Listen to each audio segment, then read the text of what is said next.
Permasalahan sampah plastik di Kota Sorong semakin memprihatinkan.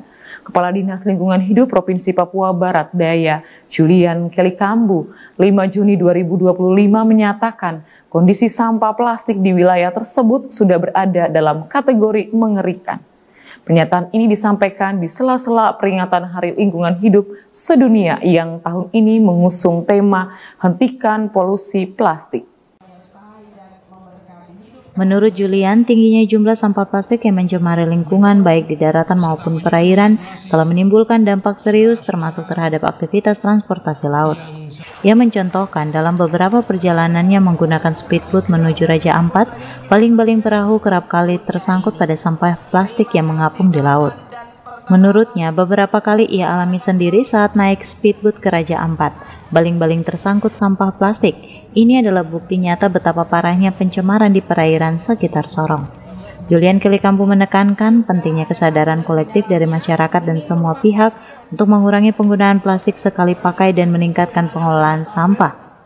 Ia juga mengajak masyarakat untuk mulai memilah sampah dari rumah serta mendukung upaya pemerintah dalam menciptakan lingkungan yang bersih dan sehat. Sampah plastik bukan hanya merusak pemandangan, tetapi juga ekosistem dan aktivitas masyarakat. Secara global itu sudah 400 juta ton secara global, dan ini sudah mengkhawatirkan, menggelisahkan warga bumi. Di Indonesia juga sama, kita di Kota Sorong sampah plastik ini juga sudah menyerikan. Kami melihat menyerikan karena ketika kami ke Raja Ampat bolak-balik, kami dengan speed itu sudah berhenti beberapa kali. Nah, kemudian sampah plastik, hasil kajian bahwa plastik yang masuk ke laut ini itu berubah menjadi mikroplastik.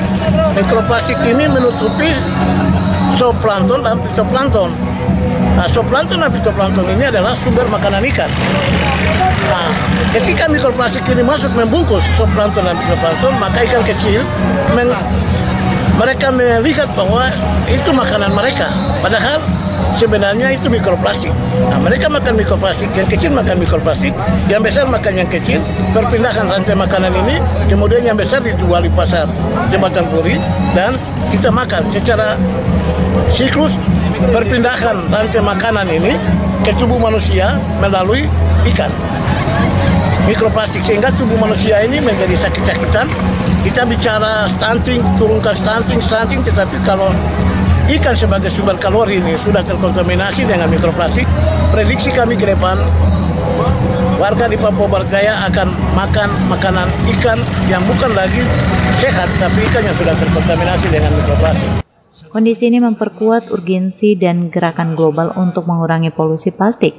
Kota Sorong sebagai gerbang ke Raja Ampat yang terkenal akan keindahan laut dan keanekaragaman hayatinya harus menjadi contoh dalam menjaga kelestarian lingkungan.